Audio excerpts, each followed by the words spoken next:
একটি শিশু যখন চিৎকার করে বলে, ম্যাডাম আমাকে বাঁচান, তখন একজন মানুষ যদি নিজের জীবন বাজি রেখে ভিতরে ঢুকে যায়, সে মানুষ আর শুধু শিক্ষিকা থাকে না, সে হয়ে যায় মা, নায়িকা, এক শহীদা।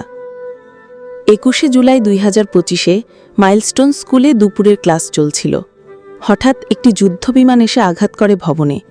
অগ্নিকাণ্ড ছড়িয়ে পড়ে চারদিকে। শিশুরা কান্নায় ভেঙে পড়ে, পালাতে থাকে। কিন্তু তখন একজন নারী বারবার ফিরে যাচ্ছিলেন আগুনের ভিতরে।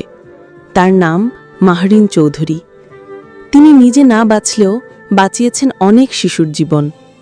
তার শরীরের 100 ভাগ পুড়ে গিয়েছিল। তিনি ছিলেন শিক্ষিকা নন, তিনি ছিলেন এক মা, সত্যিকারের এক নায়িকা। এই গল্পটি আপনাকে বলছে খবরের আলো।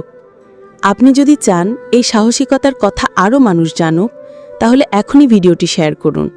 আর এমন হৃদয়ে ছোঁয়া সত্যি গল্প পেতে সাবস্ক্রাইব করুন খবরের আলো। আপনার এক সাবস্ক্রিপশনই হতে পারে অন্য কাউকে আলো দেখানোর কারণ। মাহরিন চৌধুরী, আপনি চিরকাল বেঁচে থাকবেন আমাদের মনে, এক অনন্ত আলো হয়ে।